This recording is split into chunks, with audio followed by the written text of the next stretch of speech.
반갑습니다. 손해평가사 스토리 토지담지입니다. 농업재보험법 4강 손해평가 요령에 대해서 오늘 한번 볼게요. 손해평가 요령은 손해평가의 세부적인 어떤 사항들에 대한 내용이다 라고 했고, 실제로 우리가 이제 손해평가사들이 합격을 해서 손해평가사 시험에 합격해서 우리 현장에 나갔을 때 실제 도움이 되는 일, 실제 행하는 내용들이 거의 들어있어요. 그래서 시험에 점점 이제 출제 비중이 높아지고 있는 부분이기 때문에 제가 많은 부분을 다 넣지는 않았어요. 왜냐면 이 과목에 있는 내용들이 여기 많이 들어와서 보험금 산정은 품목별로 다 굉장히 내용이 많아서 그런 부분들 다 빼고 정말 중요한 거 몇 개만 추려서 가져와서 여기에 있는 내용만큼은 정말 정확하게 알고 있어야 된다는 거 요약입니다. 손해평가를 할 수 있는 사람, 앞에도 강의를 했었지만 세 사람을 포함한 5인 이내요. 손해평가인, 손해평가사, 손해사정사. 손해사정사는 보험업법에 따른 손해사정사였어요. 그죠? 자, 1인을 포함해서 5인 이내가 되겠습니다. 손해사정사를 포함한 손해평가 보조인 가능해요. 손해평가 보조인만 1인 포함해서 5인 이내, 이건 안 된다고 했습니다. 손해평가를 반을 구성해요. 그래서 손해평가 반별로 평가 일정을 수립하더라. 자, 손해평가를 할 수 없는 사람들이 있어요. 이거는 예전에는 이 과목에서도 나왔는데 지금 손해평가 요령에서도 나오고, 이 과목에서 이제 2차 시험에서도 1과목에 굉장히 중요하게 다뤄지고 있는 이 과목에 정말 중요하게 다뤄지고 있는 품목 내용이었어요. 한번 보겠습니다. 손해평가 요령에 있는 내용이고요. 자, 손해평가를 할 수 없는 사람들 어떤 거냐면, 우선 자기조차 자기가 모집한 거 보험계약, 그다음에 내가 계약한 거, 내가 계약한 보험계약은 안 되겠죠. 그죠? 그리고 나하고 생계를 같이 가져가는 친족, 사촌이내입니다. 이걸 여기에서 뭐라고 하냐면 이해관계자라고 이야기를 하고요. 이해관계자가 모집한 거, 계약한 거 역시도 안 됩니다. 그 다음에 직전 손해평가일로부터 30일 이내에 보험 가입자 간 상호 손해평가도 안 됩니다. 예를 들어서, 그죠? 직전 손해평가일로부터 보험 가입자 간 상호 손해평가는 어떤 거냐면, A라는 사업자가 보험에 가입했어요. 그죠? 가입을 했고, 이 사람이 손해평가를 할 수 있는 사람이에요. 그래갖고 B라는 사람한테 이제 손해평가를 갔어. 그죠? 갔는데 30일이 지나지 않았는데, 그죠? 30일이 지나지 않았는데 이 B라는 사람이 다시, 이 B라는 사람도 보험에 가입했어요. 그죠? 가입했고 손해평가도 할 수 있는 사람이래요. 그죠? 이 B라는 사람이, 그죠? B라는 사람이 30일이 지나지 않은 상태에서 A라는 사람의 가소원에 손해평가를 할 수 있느냐? 그거 안 된다는 거죠. 왜냐면 A가 B한테 처음에 이제 손해평가 주소를 가서 내가 너 거 잘 봐줄게, 피해율 얼마로 해줄게, 그래갖고 이제 피해율을 높게 줬어요.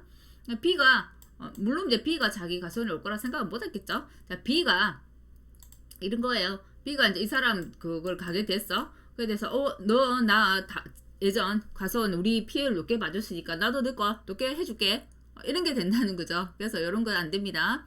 그 다음에 자기가 실시한 손해평가에 대한 금정조사, 재조사 안 됩니다. 내가 실시한 거예요. 여기는 이해관계자고 포함 아니에요. 우리 7회 때 시험은 뭐 나왔나요? 이해관계자가 손해평가한 금정조사, 재조사 이렇게 나왔죠. 이렇게 말을 바꾼다는 거. 이해관계자가 들어가는 거는 모집한 거, 계약한 거 두 개 들어갑니다. 그다음에 금정조사, 재조사는 자기가 실시한 것만 배제된다는 거. 자, 요거 중요해요. 자기가 실시한 거. 자기와 생계를 같이 하는 친족을 다른 말로 이해관계자라고 한다고 말씀드렸어요. 그죠? 그러니까 손해조사를 나갈 거, 손해조사 나가는 순서들은 이래요. 먼저 계약자가 사고가 났으면 접수를 하겠죠. 농협손보에 사고 접수를 할 거예요. 전화로 접수하겠죠. 접수해요.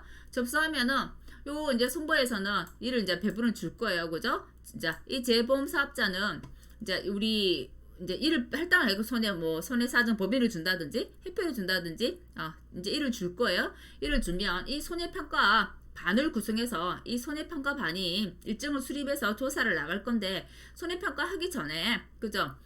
재보험 사업자는 뭘 준다고요? 현지조사서라는 걸 배표를 한다고요. 현지조사표. 그래서 실제 나와서 현장 조사를 해서 여기에 현장 조사한 내용들을 기록하는 곳이 현지조사서예요. 현지조사표예요. 그래서 항상 손해평가 전에 현지조사서를 누가 재보험사업자가 줘야 해요. 손해평가 반에. 그죠? 그래야 손해평가 할 수 있죠. 그죠? 평가 전에 배부하는 겁니다. 평가 전에 현지조사서 배부하더라. 그죠? 그러면 손해평가반은 그죠? 이제 손해평가 했어요. 이제 손해평가를 했어. 하고 나면 항상 우리가 하는 거 있죠. 보험도 가입할 때 뭐든지 하기 전에 하는 거 보험 가입자한테 서명 받잖아요. 손해평가 이렇게 했으니까 요거 인정한다는 서명 해주세요 라고 하죠. 그러니까 서명을 해줬어. 맞네요. 이거 인정해요 라고 서명을 하면 서명을 받아가지고 재보험사업자한테 제출을 해요. 이거는 가장 기본적인 아주 정상적인 루트예요. 그죠? 그런데 가입자가 나는 이거보다 훨씬 더 비율이 높게 나올 것 같은데 이 사람이 나는 한 50% 나올 것 같아. 이 사람이 한 30% 했어. 그죠? 근데 이제 그거는 이제 계획자의 마음이죠. 예를 들어서 그건 추측이잖아요. 자기 본인의 또는 이제 정당한 사유 없이 그죠? 서명 나는 이거 훨씬 비율이 높게 나올 것 같은데 자기 마음이죠. 그죠? 내 추측으로 그죠? 정당한 어떠한 사유가 없이 정확한 사유가 없이 서명을 거부했다 이거예요. 거부했어. 그러면 어떻게 할 거예요? 그죠? 손해를 거부하면 서명을 거부하면 서명 받을 수가 없잖아. 그죠? 그래서 보험 가입자한테 손해평가 결과가 이러해요 하고 서명 없이 현지 조사표를 제출을 해요. 그죠? 그리고 그 정당한 사유 없이 거부했을 때는 그죠? 정당한 사유 없이 손해평가 실시하지 못한 경우도 있잖아요. 그죠?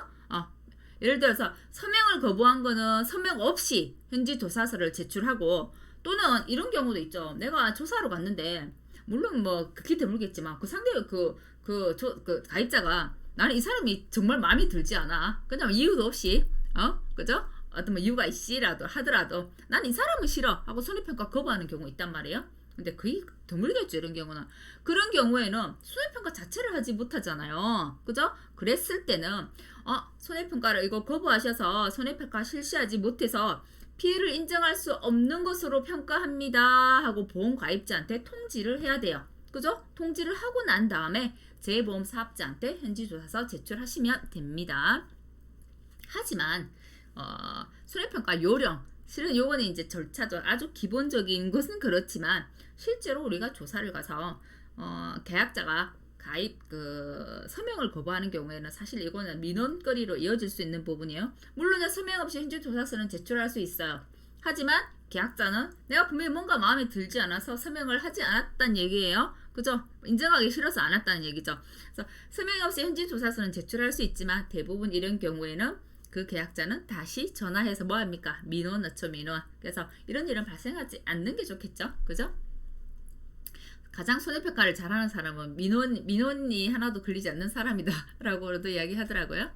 자, 그 다음에 보험가입자가 이제 손해평가사나 손해사등사 손해평가인이 손해평가를 하고 갔어요. 하고 갔는데 난 이게 잘못된 것 같다는 거죠. 그랬을 때는 보험가입자는 7일 이내 7일이에요. 7일 이내에 이 손해평가가 잘못된 것 같아요 하고 서류나 사진들을 제출해서 재조사를 요청할 수 있습니다.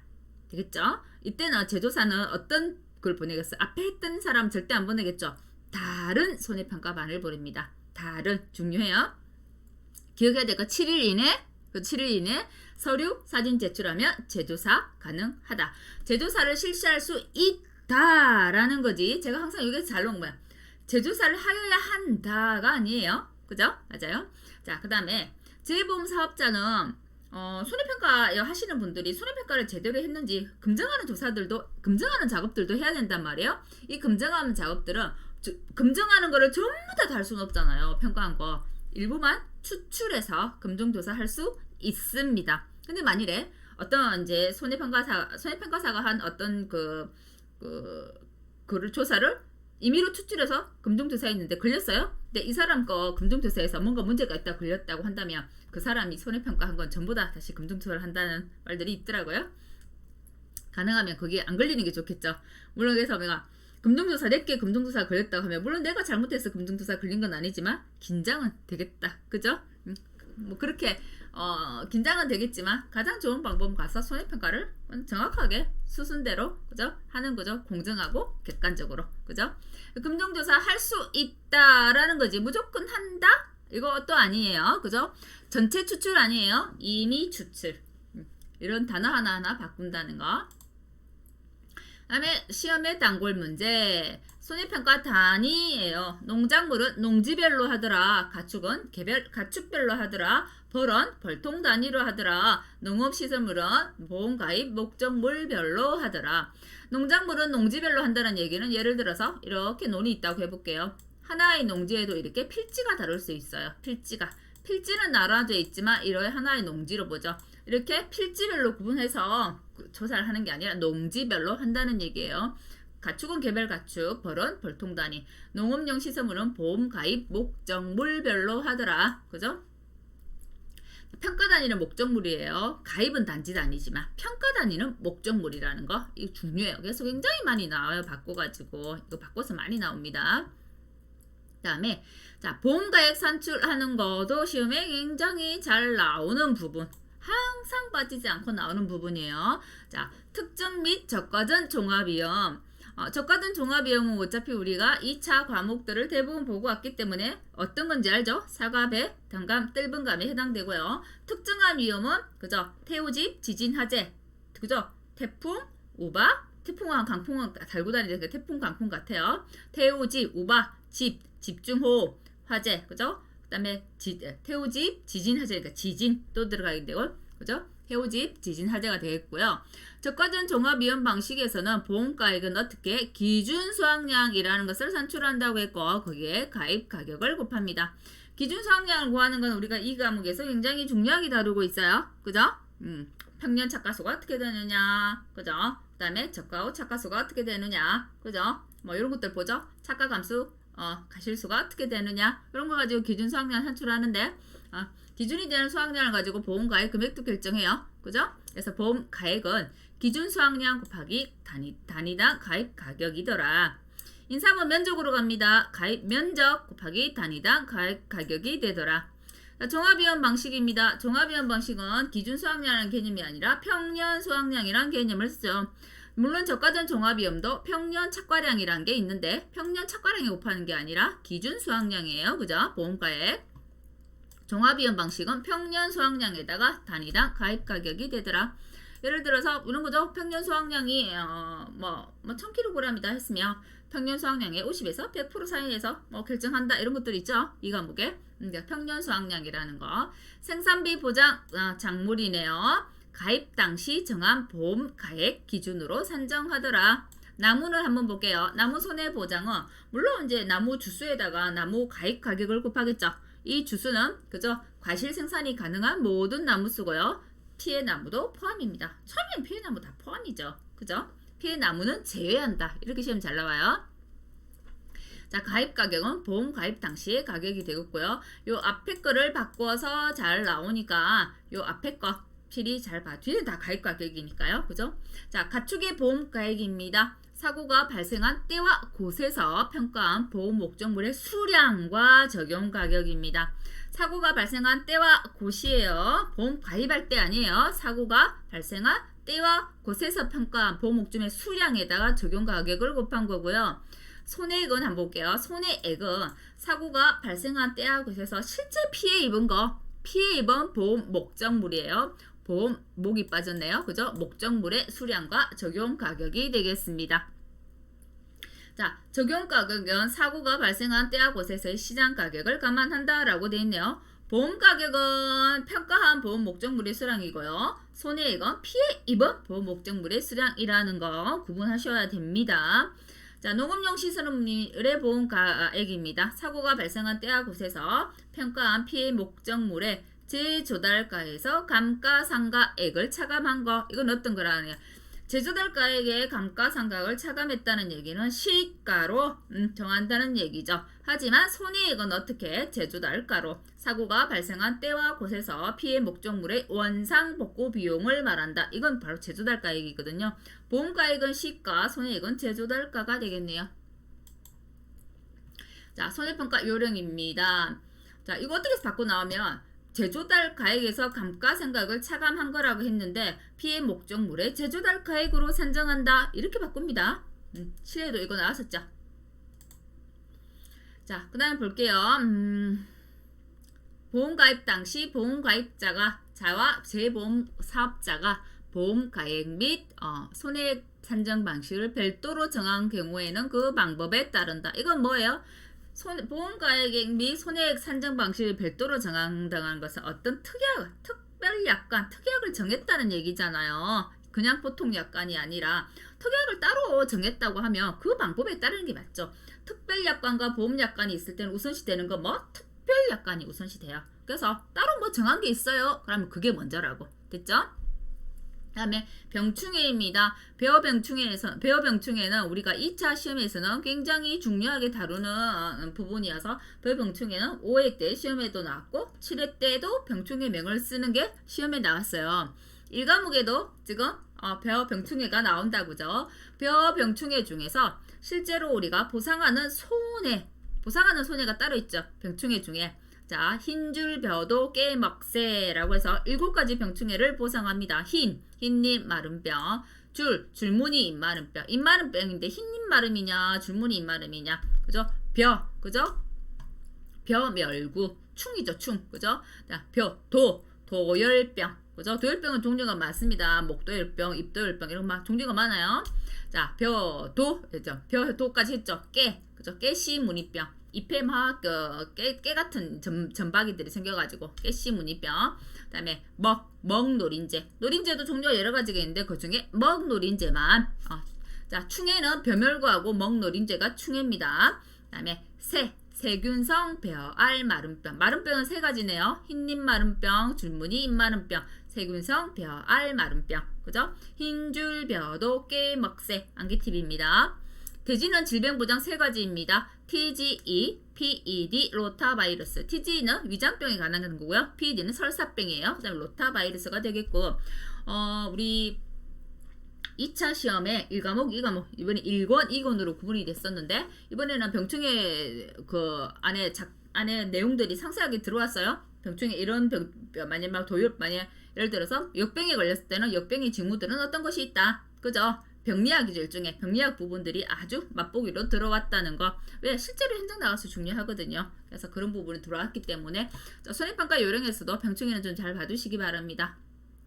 다음에 자, 우리가 농작물은 농지별로 구분한다고 했잖아요. 그죠? 그래서 이 농지가 어떤 거야? 라는 것도 시험에 가끔 나옵니다. 자, 농지는 하나의 보험 가입 금액에 해당되는 토지예요. 토지로 필지하고 상관없대. 필지가 여러 필지를 하더라도 그죠? 농지는 하나의 농지로 가입을 합니다. 자, 농작물을 재배하는 하나의 경작지 필지가 한 논에 여러 필지를 하더라도 농지는 하나로 가입한다는 얘기예요. 그다음에 뭐 방풍림이 있다, 뭐 돌담이 있다, 도로들이 있다, 그죠? 구획된 것 또는 동일한 울타리 시설들에 구획된 것도 하나의 농지로 봅니다. 그런데 돌담 이런 거, 그죠? 돌담, 그 다음에 방풍림 이런 거는 안에 다 있다 하더라도 하나의 농지로 보는데, 농지에 만약에 이렇게 농로가 지나가는 농지가 있어. 그죠? 요것 두 개 같은 농지가 될 수 있냐면 그건 안 된다는 거예요. 농로가 있어. 그럼 구분됩니다. 농로 잘 봐두세요. 자, 돌담 같은 경우는 괜찮다고요. 농로는 안 된다고. 그만 기억해 두세요. 그 다음에 우리가 2차 그 과목에서 제자 들어가는 거, 보험료 들어가는 거 굉장히 중요해서 시험이 여러 번 나왔다고 했죠. 5회 때도 나오고 7회 때도 나오고. 자, 제자 들어가는 보험료 꼭 알아두셔야 됩니다. 요 손해평가 요령 1차 시험에서도 제2항 재직파 보험금 어디에서? 이항을 못했을 때 또는 직파를 하지 못했을 때 다시 제2항을 하거나 재직파 할 때 주는 보험금 보험금이고요. 이거는 보험가입 금액의 10%를 주죠. 다음에 재파종 보험금 마늘, 파종을 못했을 때 다시 파종하면 주는 보험금 마늘 이것도 역시 35% 기억하고 있어야 해요. 35%. 자, 그 다음에 재정식 보험가입 금액에다 35% 곱하는 거예요. 그 다음에 표준 출연 비율을 곱하죠. 그런 상세한 거, 보험금에 대한 거, 보험금 산출에 관한 거는 한번 이제 책 구입하신 거 보시면서 쭉 한번 다 품목별로 보시기 바랍니다. 그 중에 특히나 제양, 제직파, 제파종, 제정식은 알고 계셔야 된다는 거. 제정식 보험금은 양배추에서 주고요. 정식을 하지 못했는데 제정식 할 때 주는 거예요. 양배추제는 제정식 보험은 보험가입 금액의 20%를 곱하고요. 제이양 대지파는 제가 이양 지파 물론 헷갈렸네요. 제양 대지파는 25% 곱합니다. 25%, 35%, 20%. 자, 마늘이 그중에 종잣값이 제일 비싸구나 라고 생각하시면 될 것 같아요. 35%, 벼는 25%, 양배추는 20% 곱한다는 거.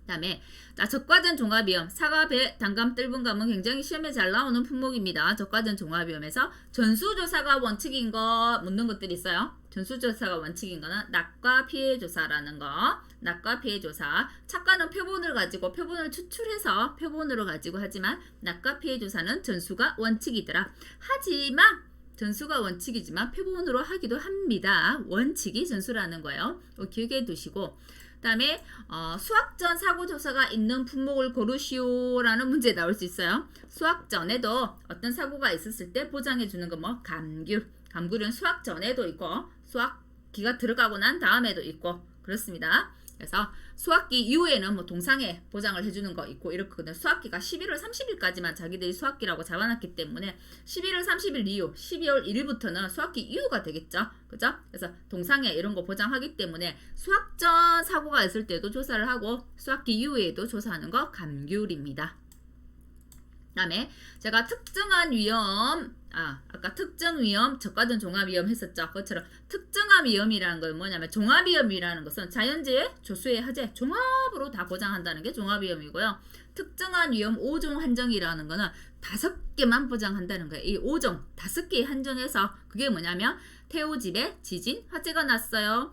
태풍하고 강풍은 한참 세트로 다니더라. 그래서 강태우집에 지진, 화재가 났어요. 강풍, 태풍, 우박, 집중호우, 지진, 화재가 됩니다. 그 다음에 기본적으로 가장 기본적으로 보험금 이거 정도는 알아두세요 하는 거예요. 보험 산식은 쭉 나와 있는 표들이 있습니다. 저 농업재해보험법 쭉 우리 법령하고 쭉 보면 손해평가 요령하고 보면 제가 그 교재 참고 자료로도 올려뒀죠. 올려뒀기 때문에 그거 한번 보시면 될 것 같고요. 그 중에 가장 기본인 거 가피자 공식. 가피자는 보험가입금액 곱하기 피해율 마이너스 자기부담 비율로 해서 산정하는 거. 그 다음에 피해율은 보통은 다 평수 미평 2차 공부하시고 온 분들은 다 아실 거예요. 평균 수확량이 우리 가수원에 예를 들면 우리 가수원의 평균 수확량이 이것만큼이에요. 근데 이번에 수확한 게 이거밖에 안 돼요. 근데 그 중에 감수량이 있는데 보상해주지 않는 감수량이 이것만큼 있으니까 이건 빼야 되겠네요 라는 얘기예요. 그래서 평년 수확량에서 수확량을 빼고 감수된 것 중에서 보상하지 않는 거 뺀 거 요게 정확하게 우리 가수원의 감수량이 되죠. 원래는 얼마, 평년이 얼마인데 감수가 이것만큼 됐어요 해서 피해율을 산정하는 게 평수 미평 방식이고요. 7회 때 시험은 뭐가 나왔냐면 논작물벼가 나왔어요. 우리가 7회 때부터 논작물벼에서 보장 수확량이란 개념이 없어졌어요. 다 평년 수확량으로 바뀌어서 평수 미평으로 바뀌었다고 했는데 아직 손해평가 요령은 바뀌지를 않았어요. 여기 시행령 쪽하고는 바뀌지를 않아서 여기는 예전 거 그대로 가고 있다는 거. 업무방법서는 바뀌었는데 여기 시행령은 바뀌지 않았다는 거예요. 손해평가 요령하고. 그래서 보장 수확량이라는 개념이 그대로 나와서 7회 시험에 나왔어요. 그래서 그때 논작물의 피해율 구하는 거는 평년 수확량이 아니라 보장 수확량이라고 조건을 줬을 거예요. 그럼 평년 수확량 대신에 보장 수확량만 넣으면 되는 거예요. 아직은 안 바뀌었어요. 손해평가 요령이. 복분자가 나온다라고 하면 복분자의 피해율은 복분자는 수확량으로 하는 게 아니라 결과모지 하나하나 이제 과실이 달리는 것을 결과모지라고 하는데 결과모지수를 가지고 피해율을 산출합니다. 그래서 결과모지수, 고사 결과모지수 나누기 평년 결과모지수로 피해율을 산출하더라 라는 거 알아두시고 OD는 수학량이 아니라 결실수로 하더라. 그래서 다른 그 PA를 구하는 공식이 평수 미평이었다고 한다면 OD는 뒤에 결실수가 붙는 것만 다르고 평조 미평이라는 용어를 사용하더라. 수학량이라는 요성 대신에 조사 결실수라는 용어를 사용하더라. 그래서 이렇게 조건을 주면 조건대로 푸시면 되겠습니다. 2차 공부하고 오신 분들은 이거 아무렇지도 않게 이거 당연하지라고 느껴질 수 있는데 혹시나 처음 1차부터 나 1차 처음 공부해 하시는 분들은 가장 기본이 요거 정도는 그래도 알아두세요라는 거예요. 다음에 이제 요거는 예전에 앞에서 했어요. 손해평가인 교육, 손해평가사 교육 구분해서 암기하셔야 된다고 했죠. 손해평가인의 교육은 실무 교육은 누가 실시해요? 재보험 사업자가 실시하고요. 정기교육은 누가 해요? 농장, 회장, 장관이 실시해요. 정기교육은 몇 회? 1년에 한 번, 몇 시간 이상? 4시간 이상입니다. 교육비는 다 누가 부담하느냐? 재보험 사업자가 부담을 해요. 교육 내용이 어떤 거 있는지 볼게요. 농업재해보험에 관한 기초 지식, 보험 상품, 약관, 손해평가 방법, 절차 이런 것도 시험에 나옵니다. 7회 때도 시험에 나왔어요. 자, 교육 세부 내용, 농업재해보험에 대한 기초 지식 줘요. 보험 약관, 손해평가 절차 및 방법, 그죠? 피해 유형별 현지조사표 작성 실습. 이거 우리 7회 때 시험에 어떻게 나왔나요? 손해평가 민원 사례 이런 거 나왔죠. 민원 사례 이런 거 아니에요. 그죠? 피해 유형별 보상 사례는 있지만 민원 사례는 없어요. 그죠? 그래서 재해보험에 대한 기초 지식, 약관, 그다음에 절차 방법, 피해 유형별 현지 조사표 작성 실습이지 민원 사례까지는 아니라는 거. 그렇게 조그맣게 바꿔서 나와서 힘들었어요. 7회 시험이 조금 농제법이. 자, 손해평가인의 위촉입니다. 위촉 이거 교육 두 개 구분할게요. 손해평가사는 자 실무교육하죠. 우리 자격증 합격하면 자격증 발급받고 실무교육해요. 손해평가인은 교육하고 난 뒤에 무조건 자격증 발급된다고 했죠. 손해평가사는 자격증 받고 실무교육 받아요. 그죠? 실무교육하고 손해평가사는 자 보수교육이란 게 있어요. 보수교육은 3년에 한 번. 그거 두 개 구분하셔야 된다는 거. 손해평가인의 위촉이네요. 이 위촉은 누가 하냐? 재보험 사업자가 위촉을 해요. 그다음 손해평가 인증 발급하더라. 이때는 누구? 실무교육 이수 후에 발급하더라는 거. 그거 잘 봐두셔야 하고요.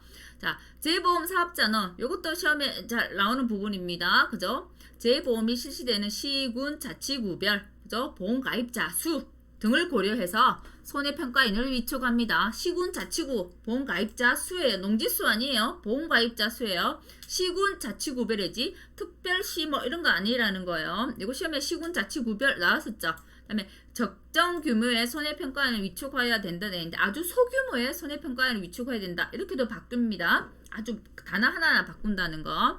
그리고 손해평가 업무를 원활하게 수행하기 위해서 뭐예요? 손해평가 보조인도 운용할 수 있더라. 다음에 위촉 취소 사유가 있겠네요. 우리가 손해평가사의 자격 취소 사유가 굉장히 중요했죠. 어떤 것들이 있었나요? 거짓 부정으로 손해평가 자격증을 취득했을 때, 그죠? 그거 있었나요? 쭉쭉 있었죠. 그죠? 정지 기간 중에 손해평가 업무를 했어요. 또 대여를 했어요. 대여를 알선했어요. 이런 것들이 있었죠. 그게 중요했던 것처럼 손해평가인은 위촉 취소, 자격 취소가 아니에요. 이거 위촉을 하는 거기 때문에 위촉 취소예요. 자, 위촉 취소는 이것도 시험에 한 해도 빠지지 않고 나오는 부분의 중에 하나입니다. 위촉 취소는 어떤 거? 피성년 후견인, 피한정 후견인, 파산 선고자 안 됩니다. PPP 파산 안 됩니다. 다음에 재보험법 벌칙에 따라서 벌금 이상의 선고받은 자, 그다음에 집행 종료 면제된 날, 위촉 취소가 다 어떤 거? 2년 이상까지 하는 거. 대부분의 요것들은 3년 이상이 많은데 손해평가 여기는 조금 더 유한 것 같아요. 2년입니다. 2년. 그다음에 거짓 부정한 방법으로 위촉된 자, 업무 정지 기간 중에 손해평가를 수행한 자, 위촉 취소예요. 손해평가사는 자격을 취소하는 거지만 손해평가인은 위촉을 취소하는 거라는 거. 그거 잘 알아두시고요. 자, 굉장히 잘 나오기 때문에 암기 팁은 앞에 거 따는 거예요. 피파, 그죠? 피파, 벌금형 맞나요? 벌금형도 2년 거짓. 이거는 암기 팁을 자기가 개발하세요. 피파, 벌금형 2년 거짓. 이렇게 저는 암기를 했습니다. 자, 위촉, 해지, 취소는 아예 없던 것으로 만드는 거잖아요. 해지, 이거는 정지시키는 거네, 그죠? 해지. 지금 이 시점부터 지나 앞으로 장래에는 요거 해지하겠다라는 거죠. 취소라는 것은 아예 없던 것으로 처음부터 가서 없던 것으로 만들어 버리는 거고, 해지는 지금 이 시점부터 장래에 해지한다는 거예요. 자, 6개월 이내네요. 자, 그것도 구분하세요. 손해평가서는 최대 기간이 몇 개월? 12개월, 1년이었어요. 1년이었는데 손해평가에는 최대 위촉 해지해봤자 몇 개월? 6개월이라는 거. 어떨 때 해지할 수 있는, 위촉 해지할 수 있느냐? 규정 위반했을 때, 그죠? 명령 처분 위반했을 때, 개인정보 보호 위반했을 때. 요거 상세한 내용은 또 뒤에 다룹니다. 자, 항상 재해보험 사업자는 취소나 취소하거나 업무정지 내릴 때, 물론 손해평가사의 자격을 취소하는 것도 되고 손해평가인의 위촉을 취소하는 것도 되고 다 해당이에요. 업무정지, 손해평가사, 손해평가 모두 해당입니다. 이때는 항상 뭘 해야 된다고? 청문을 무조건 해야 된다고. 너 왜 이랬어? 하고 물어야 된다는 얘기예요. 청문을 꼭 해야 됩니다. 할 수 있다가 아니에요. 해야 된답니다. 이거는. 됐죠? 청문에 응하지 않을 경우에는, 그죠? 응하지 않았어? 그죠? 손해평가인이 서면으로 위촉을 취소하거나 업무정지를 통보할 수 있다입니다. 그죠? 이건 있다입니다. 자, 이거 일반 기준 한번 볼게요. 이건 뒤에 거 먼저 보고 이거 볼게요. 자, 위반 행위 개별 기준입니다. 아까 명령을 위반했어요 라고 했죠. 그죠? 명령을 위반했어요. 규정을 위반했어요 라고 했죠. 자, 명령 위반한 건 하나요. 명령이나 처분을 위반했어요. 업무정지 6개월이에요. 위촉 해지네요. 개인정보 위반했어요. 그냥 위촉 해지예요. 그죠? 위촉 해지예요. 자, 그런데 우리 이거 볼게요. 규정을 위반한 건 사례가 여러 가지가 있네요. 자, 고의 또는 중대한 과실로 손해평가사의 신뢰성을 악화시킨 경우가 되겠네요. 경우예요. 그 다음에 정당한 사유 없이, 그죠? 손해평가반 구성을 거부했대요. 진실을 숨기거나 거짓으로 손해평가했대요. 그죠? 자, 그 다음에 현장 조사 없이 보험금 산정을 위해서 손해평가 행위를 했어요. 현장 조사 안 나갔다는 거예요. 그죠? 현지조사서 허위로 작성했어요. 그죠? 금융 조사 해봤더니 부당 부실 손해평가로 확인이 됐어요. 그죠? 업무 수행상 과실로 손해평가사의 신뢰를 악화시켰어요. 규정 위반한 사례들 쭉 알고 계셔야 하고요. 1번부터 5번까지는 위촉 해지에 해당되는 거고요. 경고는 어떤 거예요? 금융조사 결과 부실하게 손해평가했다. 이런 경우. 그 다음에 업무 수행상 과실로 해서 손해평가사 신뢰를 악화해서 좀 약한 거는 경고, 주의네요. 자, 경고는 경고, 업무정지 3개월, 위촉 해지로 가고요. 주의, 경고, 업무정지 3개월. 나머지는 전부 위촉 해지네요. 그래서 이 부분들 세부 기준까지 잘 봐두셔야 된다는 거. 이건 우리 손해평가사 할 때도 했었죠. 그죠? 만일에 둘 이상의 처분이 있었다고 하면 무거운 처분 기준을 따르고 무거운 처분 기준의 2분의 1까지 가중할 수 있고 최대 몇 개월? 6개월. 손해평가사는 최대 몇 개월? 6개월이었어요. 그죠? 무거운 처분 기준은 손해평가사는 3년까지를 적용한다고 했는데 손해평가인은 몇 년? 최근 1년간 가지고 한다는 거. 최근 1년간. 자, 최초 조사는 제재 조치가 시작된 날, 제재 조치한 날. 그 다음에 두 번째는 적발한 날. 똑같죠? 손해평가사도 제일 처음은 최초는 제재 조치를 한 날로 시작해서 두 번째 행위는 적발한 날이에요. 제재 조치한 날 아니에요. 두 번째는. 첫 번째는 제재 조치를 한 날, 내린 날이고 두 번째는 적발한 날이 되더라. 자, 2분의 1 경감할 수 있는 경우들도 있네요. 그것도 한번 봐두시기 바랍니다. 여기까지네요. 자, 그러면 손해평가사에 관한 부분은 저희 시행령 쪽에 있는 부분이고, 그죠?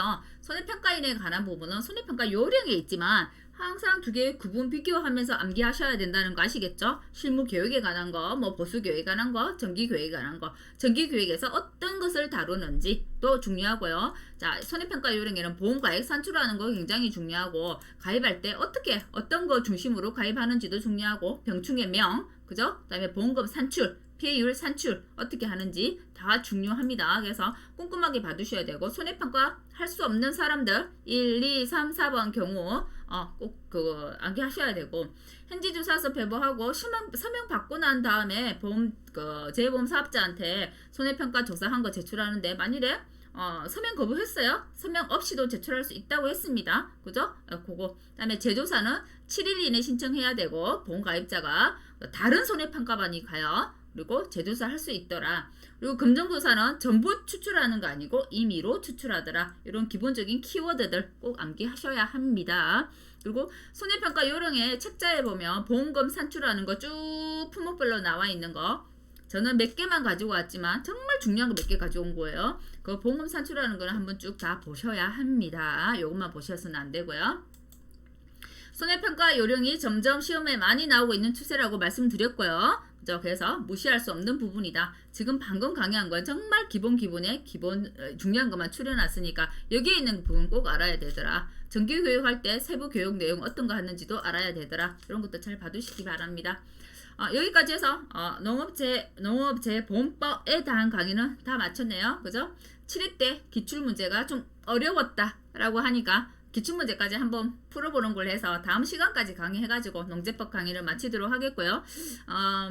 이제 저희도 이제 기본서가 이제 저희가 22년도 교과서죠. 기본서가 이제 나왔기 때문에 저희도 다시 원래는 핵심 요약 강의로 넘어가려고 했었는데 4월달에 넘어가려고 했었는데 기본서가 이제 나왔기 때문에 비슷한 거였다면 핵심 요약 강의로 바로 넘어가겠지만 내용이 많이 바뀌었기 때문에 핵심 요약 강의 대신 기본서 강의로 이어간다고 했습니다. 그래서 기본서 강의가 조금 내용이 많아서 재배학 같은 경우에는 작년 교육자로 참고하십사라고 부탁드렸고요. 기출문제는 한번 풀어드리도록 하겠습니다. 여기까지 하겠고요. 농업재보험법 이건 무시할 수 없는 게 우리 지금 기본서 안에 저 뒤에 부록에 들어있죠. 이 과목 부록에 들어있어요.